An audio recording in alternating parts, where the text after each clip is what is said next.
बिस्मिल्लाहिर्रहमानिर्रहीम, अस्सलाम वालेकुम। विनर्स स्पोर्ट्स के साथ आपका मेज़बान शहजादा मोइन हाजिर है। हम अपने प्रोग्राम में क्रिकेट, हॉकी, फुटबॉल और दीगर खेलों पर बात करते हैं और इसके साथ कोशिश करते हैं जो खेल ग्रास रूट लेवल पर खेले जाए उसको अपने प्रोग्राम में डिस्कस करें। कल एलिमिनेटर मैच खेला गया और जिसके बाद जो है लाहौर कलंदर्स ने जो है कामयाबी हासिल की और उसके बाद फाइनल के लिए क्वालिफाई कर गई, जहां आज मुल्तान सुल्तान और लाहौर कलंदर्स के दरमियान पाकिस्तान सुपर लीग 8 का फाइनल मैच खेला जाएगा। कल के मैच के हवाले से अगर बात करें तो कल के मैच में जो है 171 रन स्कोर किए पेशावर ज़ल्मी ने और जिस तरह बैटिंग की मोहम्मद हारिस ने 85 रन की इनिंग खेली, उनके भरपूर तौर पर साथ दिया कप्तान बाबर आजम ने जो 42 रन बनाकर क्रीज पे रहे और जिन्होंने पाकिस्तान सुपर लीग 8 के अंदर अब तक सबसे ज्यादा रन बनाने वाले प्लेयर्स बन गए। गो के आज मोहम्मद रिजवान मैच खेल रहे होंगे और अगर उन्होंने रन कर दिए तो पाकिस्तान सुपर लीग के बाद जो सबसे ज्यादा रन करने वाले बैटर्स होंगे वो मोहम्मद रिजवान इसमें शामिल होते हुए दिखाई देंगे। कल के मैच के हवाले से जिस तरह बात हो रही थी, कल के मैच में अगर बॉलिंग का शोबा देखें तो जमान खान ने एक दफा फिर उम्दा परफॉर्मेंस का मुजाहरा किया और उसके साथ साथ एक्सपीरियंस होल्डर कल जो हमारे प्रोग्राम में एक्सपर्ट कह रहे थे कि राशिद खान का जो कारनामा बड़ा इंपॉर्टेंट होगा और कल के मैच में हमने देखा कि राशिद खान ने मेन टाइम पर जो है बॉलिंग में विकेटें हासिल की और अपनी टीम को फतह के में जो कामयाबी हासिल करने में बहुत अहम किरदार अदा किया। इस वक्त इसी सारी सूरत हाल पर बात करने के लिए हमारे साथ स्टूडियो पर मौजूद हैं हमारे साथी स्पोर्ट्स एनालिस्ट रियाजुद्दीन साहब, उनके साथ साथ मौजूद है तारिक हफीज साहब जो स्पोर्ट्स कोच हैं मुख्तलिफ खेलों के पाकिस्तान सुपर लीग के हवाले से भी उनसे बात करेंगे। रियाज साहब के पास आते हैं। रियाज साहब, कल के मैच में किस तरह देखा पेशावर ज़ल्मी को एक अच्छा माकबूल टोटल बोर्ड पे सजाने में कामयाब हो गई थी 171 और जिस तरह अगर देखा जाए तो कल के मैच में साइम अयूब फ्लॉप हुए, 9 रन बनाने के बाद आउट हुए, लेकिन एक अच्छा माकबूल टोटल बोर्ड पे जरूर सजा था। लेकिन लाहौर कलंदर्स की जो टीम थी उनके बैटर्स कोई खास कारकर्दगी का मुजाहरा नहीं कर पा रहे थे, लेकिन जिस तरह उन्होंने चेस किया, फिर मिर्जा बेग जिनकी तारीफ ना की जाए तो शायद जाती होगी, जिस तरह नौजवान प्लेयर्स ने 54 रन की इनिंग खेली और बड़ा अहम किरदार अदा किया कल के मैच में और उसके साथ उनके साथी बॉलर जमान खान और राशिद खान का किरदार बड़ा अहम रहा कल के मैच में। बिस्मिल्लाहिर्रहमानिर्रहीम, बहुत शुक्रिया शहजादा मोइन। देखें, कल जिस तरह का मैच हुआ, एलिमिनेटर 2 का ये मैच था और लाहौर को एक लाइफलाइन मिली थी जब वो मुल्तान से अपना पहला प्ले ऑफ का मैच हार गए थे। तो इसकी PSL की खूबी यही है कि जो फर्स्ट सेकंड टीमें आती हैं वो जो खेलती हैं उसमें से जो टीम जीत जाती है वो तो क्वालिफाई कर जाती है और जो हार जाती है उसको एक और मौका मिलता है उस टीम से जो तीसरी और चौथे नंबर की टीमें होती हैं उनमें से जो टीम जीतती है वो फिर रह जाती है और जो हार जाती है वो बाहर हो जाती है। तो लाहौर को एक और मौका मिला था और मैं ही समझता हूँ कि लाहौर की टीम ने उस चांस से पूरा मौका उस फ़ायदा उठाया उस मौके से। इसमें कोई शक नहीं कि जब पेशावर ने टॉस भी जीता और टॉस जीत के उन्होंने पहले बैटिंग की और 171 रन बुरे नहीं थे, 5 विकेटों के नुकसान पे 171 पर हम देखें तो फाइटिंग स्कोर भी था और विनिंग स्कोर भी देखा जा रहा था। जी बिल्कुल, देखें ये जो T20 मैचेस होते हैं इसमें वेरिएशन इतनी होती है, इतने जल्दी हालात चेंज होते हैं, कंडीशन चेंज होती है, उसमें कप्तान का रोल और खिलाड़ियों की इंडिविजुअल रिस्पॉन्सिबिलिटी जो है वो बड़ा अहम किरदार अदा करती है। वो किस तरह से कंसंट्रेट कर रहे हैं, अपनी चीज़ पे फोकस कर रहे हैं और जो बदलती सूरत हाल है उसको किस तरह से उसको एड्रेस कर रहे हैं। तो 171 रन 5 खिलाड़ियों के नुकसान पे बुरे नहीं थे, बहुत अच्छे रन थे और आपने देखा कि हारिस ने बड़ी अच्छी परफॉर्मेंस पेश की, उन्होंने 85 रन बनाए। इसी तरह बाबर आजम ने 42 रन बनाए। बाबर आजम वो खिलाड़ी हैं जो किसी भी PSL में 2 मरतबा 500 रन बना चुके हैं। इसी तरह रिजवान जो है वो एडिशन जब हुआ था पाकिस्तान सुपर लीग छठी दफा खेली जा रही थी तो उसमें उन्होंने 516 बनाए थे और अब उन्होंने 500 बनाए। इसी तरह रिजवान देखें, रिजवान 3 मरतबा किसी भी PSL में 500 रन कर चुके हैं, जबकि फ़खर जो है वो एक दफ़ा 500 रन बनाने में कामयाब रहे। कहने का मकसद ये कि 171 रन ऐसे थे कि आप उसमें सामने वाली टीम को अगर ऑर्गेनाइज वेल ऑर्गेनाइज तरीके से आप खेलते तो उनको काबू कर सकते थे। लेकिन आपने ये देखा कि लाहौर की टीम शुरू में ऐसा लग रहा था कि शायद वो कुछ थोड़ा सा वो होंगे, लेकिन जिस तरह से ताहिर बेग ने जो इनिंग्स के लिए मार्को लारा 85 रन कम नहीं होते और जिस तरह से वो आउट हुए वो ऐसा नहीं था कि वो आउट हो जाते, उनको एक मौका मिल सकता था। लेकिन बहरहाल फील्डर की भी यहाँ बात करेंगे और बॉलर्स ने बड़ी अच्छी परफॉर्मेंस दी, इसमें कोई शक नहीं है कि पेशावर के। लेकिन जहाँ तक ताहिर बेग की इनिंग्स को देखें और सिम ब्लिंक्स उन्होंने भी मतलब एक अहम किरदार अदा किया, उन्होंने 28 रन बनाए। और जो आपने पहले बात की कि राशिद खान ने और उसके साथ साथ जमान खान ने जिस तरह से 2-2 विकेटें ली, वो उनका कारनामा था। लेकिन ये कि आप दूसरी तरफ जो है, मैं ये समझता हूँ कि अगर पेशावर की टीम जो है थोड़ा सा कंसंट्रेट करती है अपनी बॉलिंग पे और थोड़ा सा मतलब एक फील्डिंग पे कंसंट्रेट करती, तो शायद इस नतीजा जो था मुख्तलिफ हो सकता था। लेकिन इसका सारा क्रेडिट मैं ये समझता हूँ कि जो इनिंग्स को जो डेवलप किया और जिस तरह से मतलब उन्होंने कॉन्क्रीट मतलब एक फराहम की, उसमें ताहिर बेग का जो है बड़ा किरदार था। अगर ताहिर मिर्जा बेग ने बड़ी जबरदस्त बैटिंग बिल्कुल, की। अगर वो मतलब इस तरह की बैटिंग ना कर लेते और 85 रन्स ना बनाते, तो इतना मतलब जो उनको स्ट्रॉन्ग मतलब एक फाउंडेशन मिली थी वो ना मिलती, तो शायद आगे लिए उनके लिए मुश्किल होती। और मैं ये समझता हूँ कि 4 विकेटों से उन्होंने कामयाबी हासिल की, 172 रन मतलब 6 खिलाड़ियों के नुकसान भी बनाए। और आप ये देखेंगे कि 7 गेंदें बाकी थी। तो मैं ये समझता हूँ, देखें स्कोर तो ऐसा था कि इसमें कोई भी टीम जीत सकती थी। और आप ये देखें कि जितने भी मैचेस हुए हैं वो क्लोज मार्जिन से ही मतलब टीमों ने जो है जीते हैं। रह गई बात जो पहला मैच हुआ था पेशावर ज़िल्मी का और इस्लामाबाद का, वो एक मतलब बड़ी अजीब व गरीब सूरत हाल थी। जिस तरह से इस्लामाबाद की टीम जो है वो मतलब उसने भी 171 रन बनाए थे 6 खिलाड़ियों के नुकसान पे, और उन्होंने 183 रन बनाए 8 खिलाड़ियों के नुकसान पे उस वक्त पेशावर ज़िल्मी ने। लेकिन कल जो है पेशावर ज़िल्मी जो है एक दफ़ा फिर मतलब 171 रन इन्होंने बनाए, 5 खिलाड़ी आउट हुए। तो मैं ये समझता हूँ कि T20 के चाहे जितने भी मैचेस होते हैं या जितनी भी लीग होती हैं, इसमें इतना मतलब तेज़ी से उतार चढ़ाव होता है कि उसको फोकस करना पड़ता है। अगर खिलाड़ी जो हैं इंडिविजुअल रिस्पॉन्सिबिलिटी महसूस करें और अपनी अपनी जगह पे अपना भरपूर किरदार अदा करें, तो मैं ये समझता हूँ कि वो मैचेस जो हैं और भी मतलब अच्छे हो जाते हैं शायकीन के लिए। और देखें इसमें भी ये अच्छा हुआ कि कोई बुरा मैच नहीं था आखिर वक्त तक। मतलब ये कि जब 3 ओवर्स रह गए थे उस वक्त तक मतलब ये मिली जुली सूरत हाल चल रही थी कि शायद पेशावर की टीम जीत सकती है या लाहौर की टीम जीत सकती है। और किसी भी खेल की जो खूबी है वो यही होती है कि आखिर वक्त तक ये पता ना चले और एक मतलब तजस्सुस रहे, एक सस्पेंस रहे कि कौन सी टीम जो है जीतेगी। बहरहाल जब 2 टीमें ग्राउंड में उतरती हैं तो कोई ना कोई एक टीम तो ज़रूर जीतती है। और मैं ये समझता हूँ कि इसमें कोई शक नहीं है कि लाहौर ने एक मौके पे ऐसा लग रहा था PSL के दरमियान में कि शायद लाहौर की टीम वो परफॉर्मेंस पेश ना कर सके, लेकिन लाहौर की टीम की परफॉर्मेंस जो है एक्स्ट्राऑर्डिनरी रही। जिस तरह से उन्होंने लास्ट मतलब एक उसमें PSL में एक्स्ट्राऑर्डिनरी परफॉर्मेंस पेश की थी। और आप ये देखें कि लाहौर की वो टीम है जिसको पे दर पे मतलब कि शिकस्तें मिलती रहीं, पहली से लेके आप ये देखें कि 6ठी PSL तक जो है वो उसकी परफॉर्मेंस ख़राब रही। लेकिन ये टीम जैसी थी कि ये डटे रहे, जमे रहे और मतलब ये कि मायूस नहीं हुए, स्ट्रगल इन्होंने जारी रखी। और मैं ये समझता हूँ कि नौजवानों के लिए भी लाहौर कलंदर ने एक पैगाम दिया कि आप अपनी मतलब शिकस्त से कभी मायूस ना हो, बल्कि आप स्ट्रगल करें, कोशिश करें, मेहनत करें, तो आपको कामयाबी मिलती है। और न सिर्फ 7वीं PSL में लाहौर ने ये कारनामा अंजाम दिया, बल्कि आप ये देखें कि 8वीं PSL में भी उन्होंने ये कारनामा अंजाम दिया।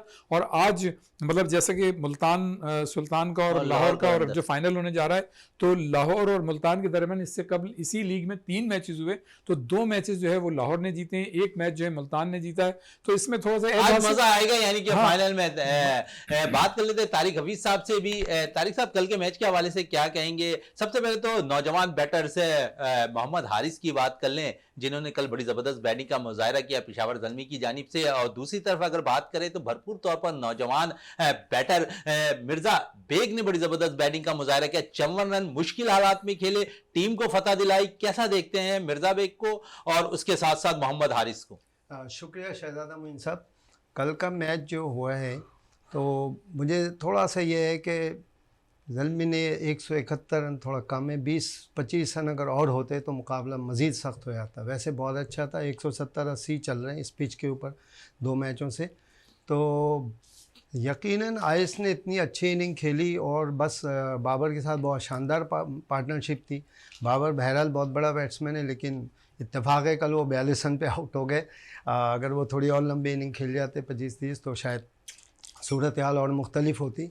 और इसी तरह लाहौर का है कि वो नौजवान बैटर उसने 54 रन्स बड़े अहम मौके पे किए, और जबकि फ़खर आउट हो गए थे जल्दी, तो हुआ ये कि एक दवा बीच के दरमियान में ऐसा लगा कि जैसे शायद लाहौर चेज़ ना कर सकेगा, वो सुपेरियर जा रहे थे।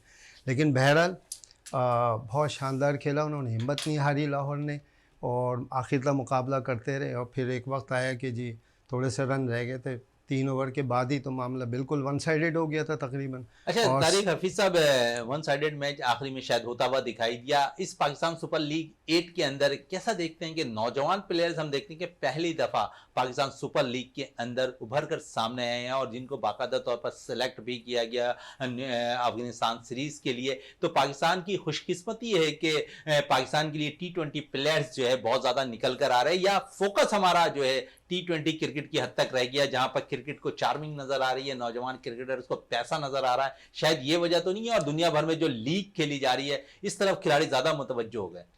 ये बात भी दुरुस्त है कि T20 का चार्म आजकल बहुत ज़्यादा हो गया है, पैसा भी है यकीनन, और लेकिन हमें खुशी हो रही है कि हमारे पास इस 8 सीज़न में हमारे पास हारिस रऊफ़ हैं, साइम अयूब हैं, ताहिर बेग हैं, इस किस्म के बैटर बहुत अच्छे।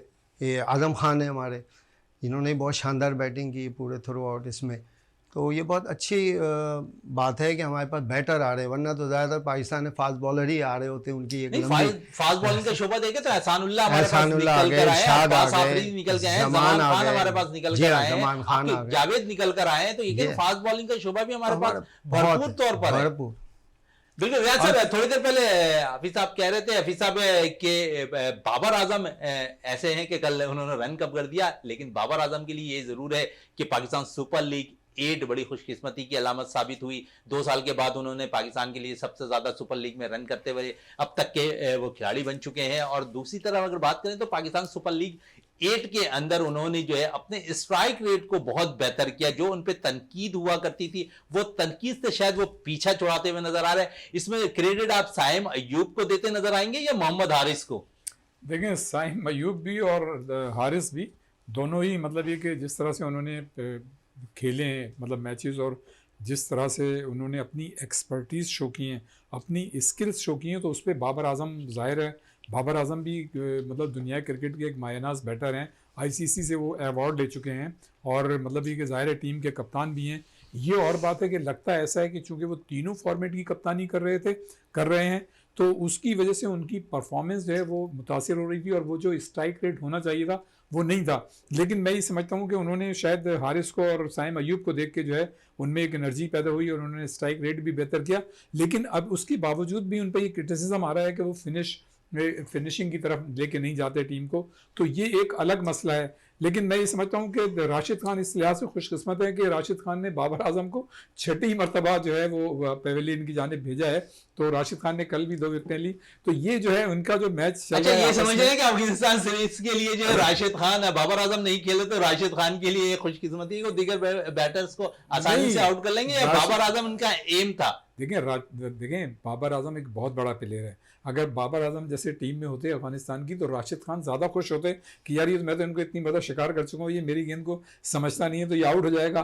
देखें जो नए जो बैट्समैन होंगे ना, वो चूंकि इससे पहले वो उन्हें बॉलिंग नहीं करा चुके होंगे, और बैट्समैनों के लिए भी होगा कि वो इससे पहले उनकी बॉलिंग बहुत ज़्यादा, मतलब ऐसे बैट्समैन होंगे सामना तो किया होगा लेकिन बहुत ज़्यादा नहीं खेले होंगे। तो जब नया बैट्समैन नया बॉलर आमने सामने होता है तो इतना ज़्यादा आप कुछ कह नहीं सकते, इसलिए कि दोनों ही संभल के खेलते हैं और मतलब ये कि एक दूसरे को फंसाने की कोशिश करते हैं। लेकिन जो शहजादा एक्सपर्टीज़ मैंने साइम अयूब में देखी हैं कि उसमें मतलब एक तो उनका बॉल के साथ आई कांटेक्ट लेवल जो है ना वो बहुत अच्छा है, और वो जिस वक्त मतलब बॉलर गेंद कराने आ रहा होता है, बैट्समैन की खूबी ये होती है कि उसके हाथ और उंगलियों का अगर वो जज कर ले तो वो समझ जाता है कि ये इन स्विंग होगी, आउट स्विंग होगी, या ये जो है मतलब यॉर्कर होगी या शॉर्ट पिच होगी।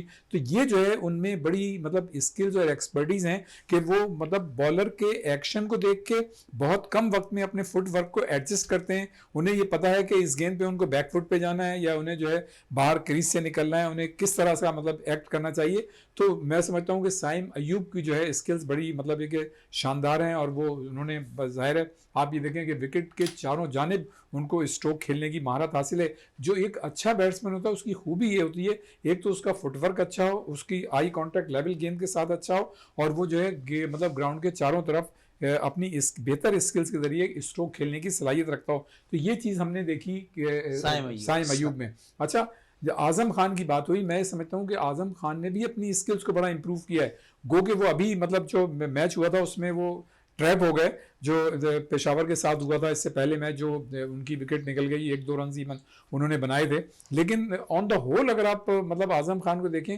तो उन्होंने जो है निस्बतन शानदार खेल का मुजाहरा किया, अपनी स्किल्स को भी उन्होंने इम्प्रूव किया। और ये पहला मौका था PSL 8 में जिसमें उन्होंने ग्राउंड के दोनों तरफ, जब वो एक तरफ खेलते तो 40, 45 से 50 रन बनाते थे, जब वो दोनों तरफ खेलने के काबिल हो गए तो आप ये देखें कि उन्होंने 90s में चले गए, बल्कि सेंचुरी भी बना सकते थे वो। तो आप फहीम अशरफ को मतलब थोड़ा सा अगर वो सपोर्ट कर लेते बाबर आजम को और एक गेंद खेल के पूरा ओवर उन्हें खेलने देते तो शायद वो अपने मतलब एक सेंचुरी मुकम्मल कर सकते थे। बहरहाल वो एक चीज़ होनी थी, नहीं हो सकी। लेकिन मैं ये समझता हूँ कि जो हमारे अब नए खिलाड़ी आए हैं और जिस तरह से उनको अफगानिस्तान की सीरीज़ में मौका दिया, ये पाकिस्तान क्रिकेट बोर्ड का एक अच्छा फैसला, और इससे कतई तौर पर ये तासुर नहीं जाना चाहिए। जैसा कि पाकिस्तान क्रिकेट बोर्ड ने भी कहा है, नजम सेठी साहब ने भी कहा है कि जिन प्लेयर्स को हमने आराम करने का मौका दिया है उसका ये मतलब नहीं है कि हमने हमेशा के लिए दिए, बल्कि उनको एक रेस्ट करने के लिए दिया। और जिन खिलाड़ियों ने ये तो सीनियर्स के लिए कहा है ना, हाँ। रियाज साहब है। दूसरी तरफ अगर हम बात करें खुशदिल शाह के लिए, आसिफ अली है, उसके बाद हैदर अली है, तो 3-4 प्लेयर्स तो उधर भी मौजूद हैं जिन्होंने पाकिस्तान सुपर लीग 8 के अंदर परफॉर्मेंस नहीं की। उनके लिए नजम सेठी ने कुछ नहीं कहा। देखें उन्होंने तो परफॉर्मेंस नहीं दी ना। अब अगर वो मतलब आगे भी अगर परफॉर्मेंस नहीं देते हैं तो मैं समझता हूँ कि इन प्लेयर्स का मुस्तकबिल फिर आगे के लिए नहीं होगा जिनके आपने नाम लिए। इसलिए कि देखें इस PSL के जरिए, क्योंकि आपके पास यही एक ऐसा स्टेज है अपने खिलाड़ियों को मौका फराहम करने का कि उसमें खिलाड़ी जो है कंसंट्रेट कर रहे हैं, अपनी परफॉर्मेंस भी बेहतर कर रहे हैं। लेकिन अब ये काम पाकिस्तान क्रिकेट बोर्ड के उन कोचेस का है, हाई परफॉर्मेंस सेंटर से जो लोग वाबस्ता हैं उनका है, कि वो इस मतलब स्टेज पे या इस PSL 8 में या इस लीग में जिन्होंने आउटस्टैंडिंग परफॉर्मेंस का मुजाहरा किया, अब वो उनको देखें कि इसमें जिन लोगों ने अच्छी परफॉर्मेंस दी है क्या वो जो है टेस्ट क्रिकेट के लिए सही है, वो वनडे के लिए सही है या T20 के लिए सही है। मजीद भी बात करेंगे। तारिक हफीज साहब, जिस तरह बैटर्स की और खिलाड़ियों की बात हो रही थी, इसमें एक नाम अब्दुल्ला शफीक का भी है जो स्ट्रोक प्लेयर हैं, साउंड प्लेयर्स हैं, बड़े अच्छे टाइमिंग पे शॉट खेलते हैं। अगर देखा जाए, मुआवजा किया जाए, अगर बाबर आजम के बाद पाकिस्तानी क्रिकेट टीम में कोई बैटर नुमाया तौर पर जो है साउंड प्लेयर्स की हैसियत से टीम में कारनामा अंजाम दे रहे हैं तो अब्दुल्ला शफीक है। वो भी अफगानिस्तान के खिलाफ सीरीज में जो है उन्हें भी मौका दिया गया है। अब्दुल्ला शफीक के हवाले से क्या कहेंगे? ये बहुत अच्छा प्लेयर है, मैंने उसको बहुत वॉच किया है। नहायत उसके पास बहुत सारी शॉट हैं, हिटर भी बहुत अच्छा है और जब चाहता है वो आराम से इनिंग को बनाता है और जब चाहता है वो अपना हिटिंग करना शुरू कर देता है, स्कोर अच्छे करते हैं वो। तो इन्हें चांस दिया है तो बहुत अच्छा है टीम के लिए हमारे कि एक हमें पास एक ऐसा प्लेयर आ गया है कि जो बाबर आजम और जिन खिलाड़ियों को रेस्ट दिया गया उसकी जगह को पुर कर सकेंगे। बिल्कुल पुर कर सकेगा। और यकीनन नौजवान खिलाड़ी को जिस तरह मौका मिला है, ये पाकिस्तान की खुशकिस्मती है कि पाकिस्तान पास जो है बेपनाह टैलेंट मौजूद है। इस वक्त ब्रेक के लिए कहा जा रहा है, ब्रेक से वापस आते हैं तो गुफ्तगू को मजीद जारी रखते हैं।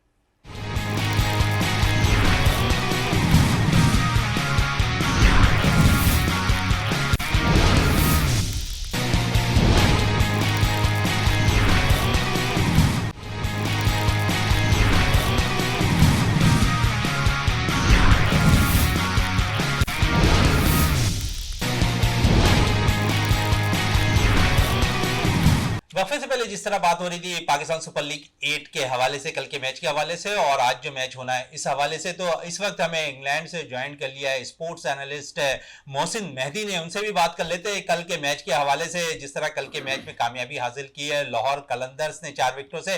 मोहसिन, किस तरह देखते हैं कि जिस तरह पाकिस्तान के लिए बेपनाह टैलेंट निकल कर आ रहा है, लाहौर कलंदर ग्रास रूट लेवल से काम करती दिखाई दे रही है और बेपनाह खिलाड़ी जो है हम अगर देखें तो लाहौर कलंदर्स ने पाकिस्तान को प्रोवाइड करते हुए नजर आ रहे हैं। पहले लाहौर कलंदर्स के हवाले से बात कर लें। जी हाँ, बिल्कुल। लाहौर कलंदर्स की जहाँ तक आप बात कर रहे हैं तो पाकिस्तान सुपर लीग जब शुरू हुआ था 2016 में पहले राउंड में बाहर हुए, 17 में पहले राउंड में बाहर हुए, 18 में पहले राउंड में बाहर हुए, 19 में पहले राउंड में बाहर हुए, लेकिन 2020 से इन्होंने एक बूम पकड़ा, फिर फाइनल खेला, 2020 के रनर अप रहे, फिर 2021 में एक बार फिर पहले राउंड से बाहर हुए। लेकिन जब शाहिन शाह अफरीदी को कप्तानी सौंपी गई तो 2022 में चैंपियन बने। और जब ये PSL चल ही रहा था तो उस वक्त भी मैंने एक प्रेडिक्शन ये की थी कि मैं समझता हूँ कि लाहौर कलंदर्स या फिर मुल्तान सुल्तान पाकिस्तान सुपर लीग के फाते हो सकते हैं। नो डाउट तमामी टीमों ने अच्छा खेल पेश किया वहाँ सिवाय कराची किंग्स या कोयटा ग्लैडिएटर्स ने, लेकिन जिस तरह लाहौर कलंदर्स ने अपने आप को बूम किया है और सारा क्रेडिट उनकी मैनेजमेंट को जाता है। जिस तरह आपने भी अभी बात की कि वो ग्रास रूट लेवल पर काम करते हैं, खिलाड़ियों को ग्रूम करते हैं। अभी भी आप देखिए कि कामरान गुलाम हो गए, उनको लेकर चल रहे हैं, अब्दुल्ला शफीक को लेकर चल रहे हैं, साथ साथ शाहीन शाह अफरीदी पर काफी ट्रस्ट कर रहे हैं, और फिर बेशुमार खिलाड़ी हैं कल फिर मिर्जा बेग की सूरत में एक प्लेयर मजीद निकलकर सामने आया। बिल्कुल बहुत अच्छा पोटेंशियल है उनमें, लगता है कि ये पोटेंशियल टैलेंट है। अगर अपने आप को मजीद इसी तरह उन पर काम होता रहेगा तो ये खिलाड़ी भी एक ना एक दिन सामने आएंगे पाकिस्तान के लिए। और मैं समझता हूँ कि लाहौर कलंदर्स इस तरह काम करते हैं। हारिस रऊफ की आपके सामने मिसाल है कि उनको किस तरह से ग्रूम किया लाहौर कलंदर्स ने। फिर सलमान इरशाद जो कि इस्लामाबाद यूनाइटेड और पेशावर ज़ल्मी के मैच के हीरो थे, उनको बहुत प्रेज किया गया जावेद आफरीदी की जानिब से भी, वो भी लाहौर कलंदर्स से खेले। फिर ये है कि टेप बॉल के क्रिकेटर्स को बहुत ज्यादा अच्छा, लाहौर कलंदर्स की थोड़ी सी बात कर रहे हैं मोहसिन, तो इसमें हमने देखा कि लाहौर कलंदर्स ने बड़ा अच्छा इनिशिएटिव लेते हुए दिखाई दे रहे हैं। जो प्लेयर्स उम्दा परफॉर्मेंस दे रहे हैं उनको बाकायदा तौर पर प्लॉट भी दे रहे हैं, मोबाइल्स भी दे रहे हैं और दीगर चीजें भी इनामात की सूरत में देते हुए दिखाई दे रहे हैं। तो ये एक अच्छा साइन है। अगर हम देखें तो दूसरी तरफ भी दूसरी टीमों ने भी इस चीज को अपनाते हुए दिखाई दे रहे हैं और इससे फायदा शायद खिलाड़ियों को ज्यादा होता हुआ दिखाई दे रहा है। हाँ बिल्कुल, ये रविश मैं समझता हूँ कि लाहौर कलंदर्स ने ही शुरू की थी कि वो अपने खिलाड़ियों को अपना समझते थे, एक फैमिली बनाकर उन्होंने रखी है। जिस तरह मैंने सुहेल अख्तर की बात की कि उस लड़के ने क्रिकेट छोड़ दी थी, लाहौर कलंदर उनको वापस लेकर आए, कप्तानी सौंपी, उनको 2-3 सीजन में कप्तानी कराई गई। और फिर आपको लास्ट ईयर भी याद होगा जब लाहौर कलंदर्स पाकिस्तान सुपर लीग की ट्रॉफी जीते थे, तो उसके बाद उन्होंने शाहीन शाह अफरीदी को गाड़ियां, तमाम लड़कों को तोहफे तहाइफ जिस तरह खुलकर एक सेलिब्रेशन की जाती है वो की थी। फिर साथ साथ उन्होंने मीडिया को बहुत रिस्पेक्ट दी थी। ट्रॉफी ले लेकर मुझे याद है कि वो हर मीडिया हाउसेस गए थे, चाहे वो लाहौर का हो, कराची का हो। तो ऐसा जेस्टर हमने पहले कभी देखा नहीं था जो लाहौर कलंदर्स ने करके दिखाया। और ये PSL जब शुरू हो रहा था तब भी वो तमाम मीडिया हाउसेस गए, ट्रॉफी लेकर वहां पर ट्रॉफी पेश की। ऐसा किसी और फ्रेंचाइजीज में हमें देखने को मिला नहीं। लाहौर कलंदर्स ने जो रविश इख्तियार की थी, आप सही कह रहे हैं कि अब वो सारी फ्रेंचाइज उसकी मैं कॉपी कहूंगा कि कॉपी करने की कोशिश कर रही है। लेकिन एक अच्छी चीज है कि अगर आप अच्छी चीज को किसी के अडॉप्ट करेंगे तो चीजें मजीद बेहतर होंगी, PSL में मजीद निखार आएगा, खिलाड़ियों को इससे जाहिर है कि ज्यादा से ज्यादा फायदा होगा। लेकिन खिलाड़ियों को भी चाहिए कि वो जब फ्रेंचाइज उनको प्यार करती है, मोहब्बत देती है, तो वो भी फिर अपना 100% दें। और मैं समझता हूँ कि हर खिलाड़ी कोशिश करता होगा कि वो अपना 100%। अच्छा मोहसिन, इस PSL के अंदर हमने देखा कि लाहौर कलंदर्स के खिलाड़ी तो उम्दा परफॉर्मेंस दे रहे हैं। कोटा ग्लैडिएटर्स और कराची किंग्स के हवाले से बात कर लें कि पिछले 2 सालों से हम देख रहे हैं कि दोनों टीमें कुछ खातिर खा कारकर्दगी पाकिस्तान सुपर लीग में दिखा नहीं पा रही। क्या वजूहत है कि अब तक या तो वो जेल हो नहीं पा रही है या कप्तान चेंज होने के बाद भी, अगर कराची किंग्स की बात करें, अहमद वसीम उम्दा परफॉर्मेंस तो पाकिस्तान सुपर लीग 8 के अंदर देते नजर आए, लेकिन उनकी टीम कामयाबी हासिल करते दिखाई नहीं दी। और दूसरी तरफ है कोटा ग्लैडिएटर्स की बात करें तो कप्तान सरफराज अहमद, शायद नदीम उमर साहब जो ऑनर हैं कोटा ग्लैडिएटर्स की, वो अब तक कप्तानी चेंज करने नहीं मांगते, मैनेजर चेंज करने नहीं मांगते, एक ही ट्रिम पर चलते हुए दिखाई दे रहे हैं। क्या वजूहत है? अब तो वो चीजें उनको शायद चेंज करनी पड़ेंगी क्योंकि तमाम ही फ्रेंचाइज ने अपने अपने कप्तान चेंज कर लिया और उसका फायदा भी होता हुआ दिखाई दिया। लेकिन कोटा ग्लैडिएटर्स के ऑनर शायद इस चीज को कम करते हुए दिखाई नहीं दे रहे।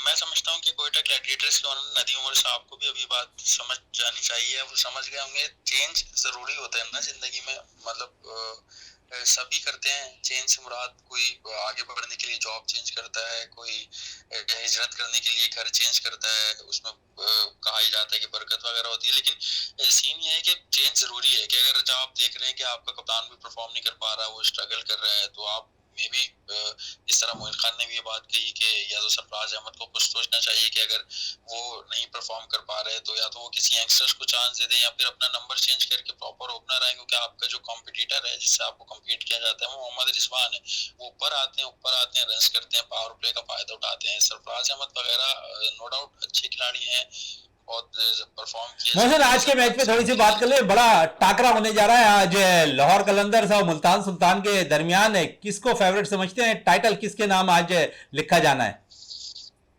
देखिए मैं समझता हूँ कि ऑन पेपर देखा जाए तो दोनों ही टीमें बहुत ज्यादा स्ट्रांग हैं। बॉलिंग की बात करें तो लाहौर के पास शाहीन है, हारिस है और जमान खान है, राशिद खान है। ये सारे वो खिलाड़ी हैं जो मतलब जमान खान का भी आपने देखा कि पाकिस्तान क्रिकेट टीम में नाम भी आया है अफगानिस्तान के खिलाफ जो सीरीज हमारी होगी। और दूसरी जानिब देखें तो एहसान उल्लाह है और भी अब्बास आफरीदी की हैं बात जिन्होंने करें, विकेट टेकिंग इस अब्बास वक्त जो है Afridi Pakistan wicket super taker league चल के। रहे हैं, वो अब्बास आफरीदी, एहसान उल्लाह। फिर बैटिंग में अगर बात की जाए रोसो बड़ी अच्छी फॉर्म में है, रिजवान है ऊपर से, और अगर उस्मान खान चल जाते हैं तो वो ज्यादा फायदा मुल्तान को पहुंचाएंगे। मैं समझता हूँ कि ऑन पेपर दोनों टीम अच्छी हैं, लेकिन मुल्तान का एक जेस्टर बना हुआ है कि वो थोड़ा सा कोलैप्स नहीं करते। लाहौर कलंदर्स का हमने देखा कि वो कोलैप्स कर जाते हैं। इस पिछले से पिछले मैच में भी अगर आप देखें तो थोड़ा सा कोलैप्स कर गए थे। जो मैच मेरे ख्याल ज़ल्मी से था या मैं भूल रहा हूँ, बिल्कुल जलमी के लेकिन खिलाफ था वो मैच। मोहसिन मेहदी बहुत बहुत शुक्रिया आपका विनर्स स्पोर्ट्स में टाइम देने का इंग्लैंड से। रियाज साहब है, मोहसिन मेहदी हमारे साथ टेलीफोन लाइन पे थे इंग्लैंड के साथ, बड़ी अच्छी बात कर रहे थे कोयटा ग्लैडिएटर्स के हवाले से कि अब उन्हें चेंजिंग करनी पड़ेगी, क्योंकि 2 सालों से अगर हम देख रहे हैं तो कोई खातिर खा कारकर्दगी कोयटा ग्लैडिएटर्स की नजर नहीं आ रही। देखें, इस पीएसएल में भी और पहले भी कोयटा ग्लैडिएटर्स और अगर आप कराची किंग्स की बात करें तो मैं ये समझता हूँ कि एक तो इनका कॉम्बिनेशन सही तरह से नहीं बन सका। दूसरे ये कि इनके साथ एक बदकिस्मती ये रही कि जिन खिलाड़ियों को उन्होंने लिया या तो वो चले गए या फिर देर से आए। तीसरी ये कि इनके साथ बदकिस्मती भी रहे, बदकिस्मती भी रही। आप इनके दोनों के मैचेस उठा के देखें तो मोस्टली मैचेस ऐसे हैं जो ये क्लोज मार्जिन से हारे हैं। ऐसा नहीं है कि मतलब बगैर लड़े हार गए, लेकिन ये क्लोज मार्जिन से हारे हैं, 2-2 रन से, 1-1 रन से। तो मैं ये समझता हूँ कि जहाँ मतलब इनका कॉम्बिनेशन इतना अच्छा नहीं था कि अगर 1-2 खिलाड़ी अच्छी परफॉर्मेंस ना दें तो दूसरे कोई ऐसे खिलाड़ियों जो उसको संभाल लें, तो ऐसे खिलाड़ियों की इनकी टीम में कमी थी कि अगर 1-2 खिलाड़ी, जाहिर है देखें कोई भी खिलाड़ी शुरू से लेकर आखिर तक हर मैच में परफॉर्म नहीं कर सकता।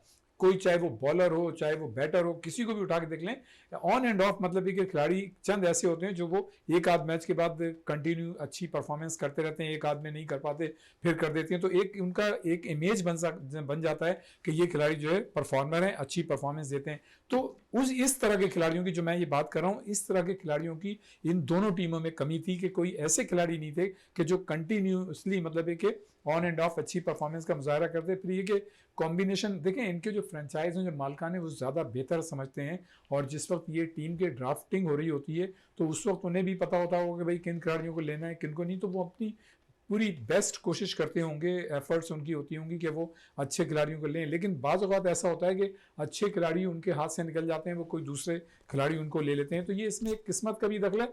लेकिन साथ साथ मैं ये समझता हूँ कि खेल के दौरान भी इनको थोड़ी सी बदकिस्मती का सामना करना पड़ा। जो मैचेस लग रहा था कि ये जीत जाएंगे, उन मैचेस में इन्हें शिकस्त हो गई। अगर देखें दोनों टीमें 1-1, 2-2 मैचेस जीत जाती हैं तो इस पूरी जो एडिशन 8 है हमारा इस लीग का, पीएसएल का, ये बिल्कुल डिफरेंट होता, क्योंकि पेशावर ज़ल्मी इन तीनों टीमों के दरमियान आगे पीछे हो रही थी। तो ये दोनों में से एक टीम हो सकती है। अगर ये एक आधा मैच जीत जाते तो यकीनन ये टीमें आगे निकल। खासतौर से कराची किंग्स को देखें कि इनका स्ट्राइक रेट, यानी जब ये मतलब दूसरी टीम में 3-3 मैचेस जीत गई थी, इसने एक ही मैच जीता था, उसके बावजूद इनका स्ट्राइक रेट जो था कराची किंग्स से निस्बतन बेहतर था।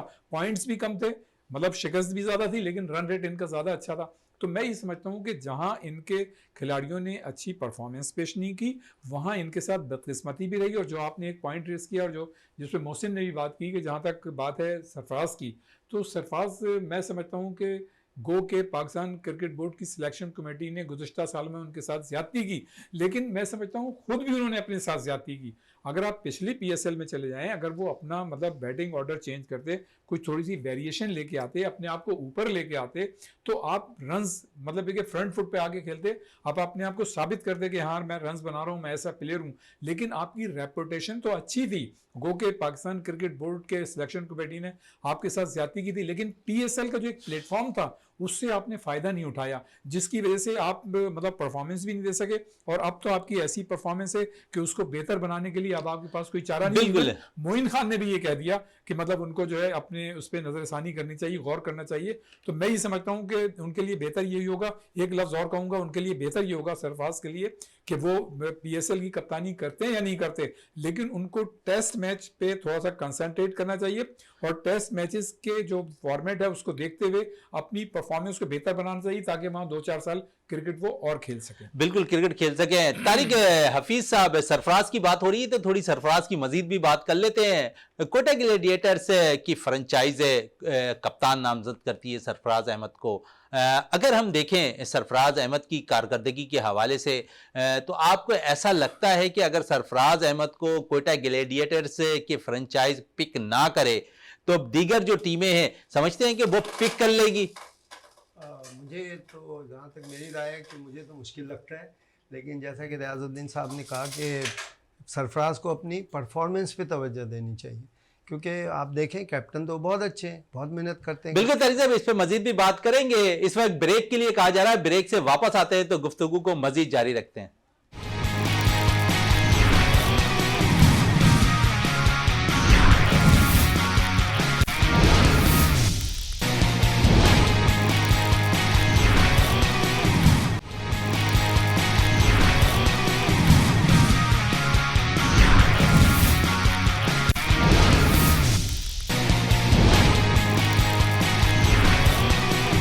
बिल्कुल, वक्फे से पहले सरफराज अहमद के हवाले से बात हो रही थी। अब थोड़े से आज बड़ा टाकरा, बड़ा पाकिस्तान सुपर लीग 8 का फाइनल मैच खेला जाना है। दोनों टीमें ग्राउंड पहुंच चुकी हैं और टॉस भी इस मैच का हो चुका है। लाहौर कलंदर्स ने मुल्तान के खिलाफ टॉस जीता है और बैटिंग करने का फैसला किया। इस मैच में बड़ा मैच है, फाइनल मैच है पाकिस्तान सुपर लीग 8 का। फाइनल कौन जीतता है ये तो आने वाला वक्त ही बताएगा, लेकिन इस सारे सूरत-ए-हाल पे मजीद जिस तरह बात हो रही थी सरफराज के हवाले से, और अब हम थोड़ी सी बात कर लें फाइनल मैच के हवाले से। क्या कहेंगे, टॉस जीत के लाहौर कलंदर्स ने जो है बैटिंग का फैसला किया, कैसा देख रहे हैं? और कल के मैच के जो टीम खेली थी उसी फाइनल 11 को आज के मैच में भी जो है शामिल किया गया। बहुत अच्छा किया है, लाहौर ने टॉस जीतकर बैटिंग किया है। अब एक वो लंबा स्कोर मेरे ख्याल से कम 180-190 तो होना चाहिए आज, क्योंकि ये फाइनल है और सेकंड इनिंग में थोड़ा सा प्रेशर बढ़ जाता है सेकंड बैटिंग में।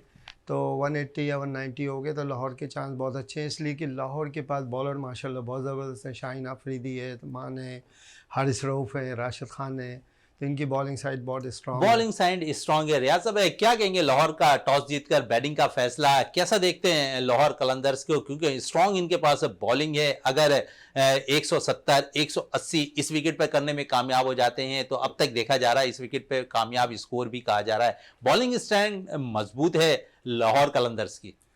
देखें, ये फाइनल है और जो लीग के मैचेस होते हैं उसका टेम्परामेंट कुछ और होता है। जिस तरह से मैचेस ऊपर जाते हैं उसका टेम्परामेंट कुछ और होता है। आपने ये देखा कि एलिमिनेटर 1 में और एलिमिनेटर 2 में जिस तरह के मैचेस हुए हैं, आप एक्सपेक्ट नहीं कर सकते थे कि जो टीमें जीतनी चाहिए थी, जो बज़ाहिर नज़र आ रहा था, वो टीमें हार गईं।